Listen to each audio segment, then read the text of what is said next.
Where's the camera? Okay, how's it going, folks? This is Aaron the Pedantic. I am doing an update. I haven't been terribly active on YouTube the past few days, I guess, other than the actual play we did on Morkborg, which was fun. But took longer than I thought. I thought we'd be done with it in maybe like an hour or two, but it took a little decent bit of time. It was really cool, though. So you probably don't want to check that out because I don't really. I only post it just for people that are interested. And we had an impromptu discussion afterwards that turned out to be very fun. Honestly, I love the post game discussions. They tend to be the best because players have great insight. So if you're interested, you probably could jump in at maybe like the 2.5 hour, maybe 30-hour mark of that stream and listen to some discussion with chat and players. But otherwise, so for the purposes of this video, I just wanted to say that the DCC spell duel video will be coming. I'm hoping to get a participant that I can have to demonstrate a spell duel with it, so that it will be a little bit more informative. Secondly, I am very much at work on my public game, and that has been taking up most of my time because what I'm having to do, I just kind of all of a sudden decided, hey, if I just keep on planning, I'm never going to do it, so let's just fucking do it. And then, I got people interested, and then they're like, okay, so let's start. And I'm like, oh, okay. So that means that, they picked the site on the map. Well, in this case, I picked one for them, but there's another one coming. And then I had to design dungeons. So I am very busy designing dungeons. The first one is done, and it is ready to go. It's going to kill a lot of player characters, very likely. And that is what I wanted to talk about, is that I'm really loving this approach. I mean, so I've always been about deadly dungeons. That's what I've always been interested in. I haven't always been able to execute it properly, and I think this is the perfect format to execute the deadly dungeon and have it really, really pay off in a quick amount of time. I feel like there's going to be a lot happening very quickly. Basically, the format is West Marches, but we are completely omitting the wilderness exploration, which people are probably going to say, well, isn't that the point of West Marches? And yes, it is. But really, so we're using West Marches in terms of scheduling. The players just, they have my available times, and they schedule a session with me. They pick a location, and the location, instead of having to find it on their own, scouts will report what they have picked up, what they know about the location. And then the first group of players will go. They will probably get, make some progress. They might die. They might all die, so it might be a wipe. They might be able to get some treasure away and level up. But chances are they will learn something about the dungeon. They'll be able to use that knowledge, possibly pass it on to other players. Maybe they'll sell it to other players. We'll see how that goes. And then, there will just be a cascade of attempts until finally the biggest amount of treasure in the location is found. And there are multiple sites that I am developing, and there's going to be even more as we go along. So probably eventually my map that I've provided is just going to be full of adventure sites that have been raided.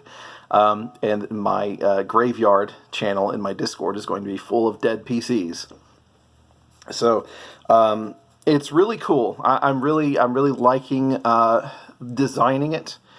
Designing these dungeons specifically for that purpose, because there are considerations that I have that you might not allow under certain table games. And for one thing, I'm having absolutely no mercy, like even less mercy than usual, which usually is no mercy, but at the same time, like I'm not really creating the dungeons with the intention. It's not like meat grinders. This is kind of meat grindery. It's not unfair, though.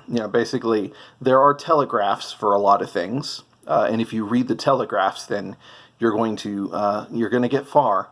There are certain puzzles that maybe you can't overcome on the first go, but you may luck through them. There are certain doors that you may need things that you don't find for a while.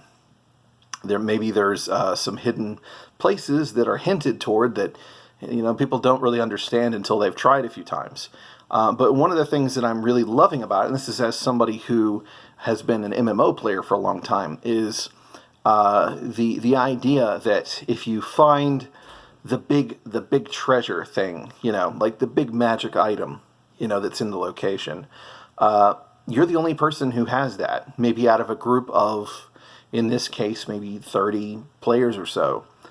You are the one with that treasure, and I think that is a really, really cool thing.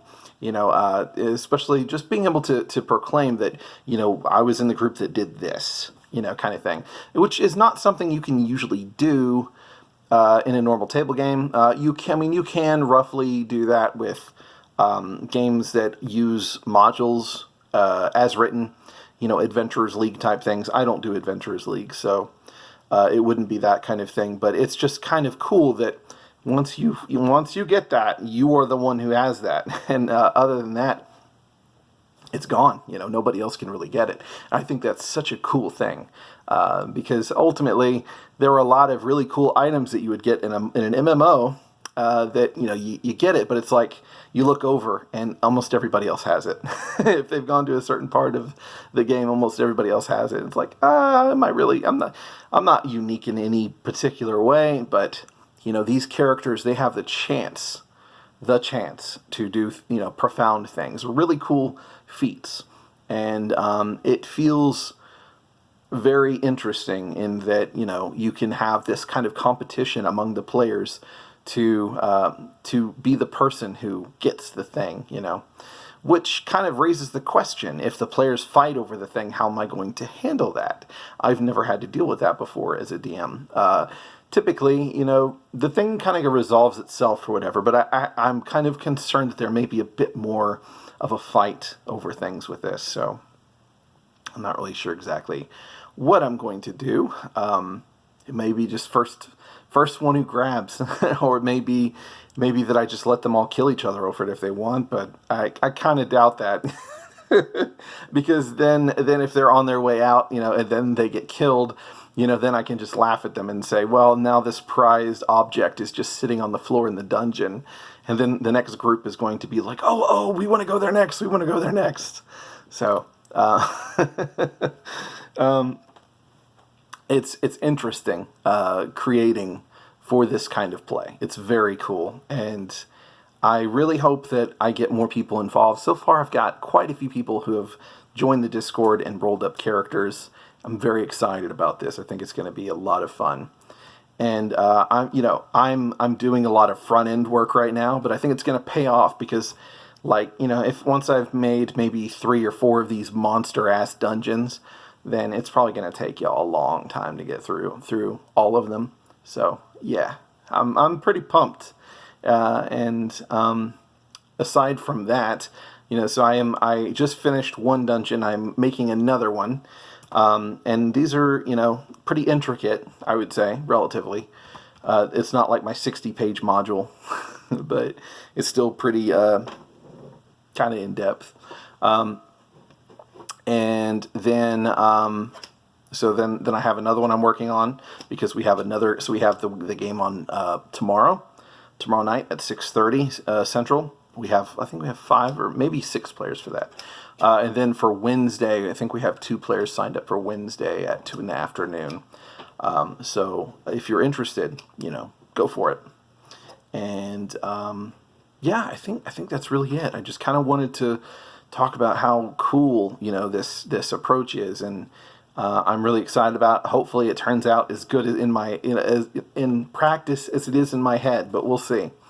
I still have a lot of things I want to discuss on the channel. I especially want to get into more OSR philosophy stuff, because there's been a lot of conversations that I really want to jump in on, but that is not why I'm here. So y'all have a wonderful day. It is snowing here, so Texas snow? What the hell? I don't know if I'm still going to have electricity in the next, people in Texas freak out whenever there's ice and snow. So we'll see if hopefully everything works out and I don't lose electricity or internet, and everything goes on as planned. But we will see. So for all of you, take care, be safe, and join the Discord so we can talk about games. I'm getting a lot more active there. So peace out, everybody. Oh yeah, like and subscribe, I guess.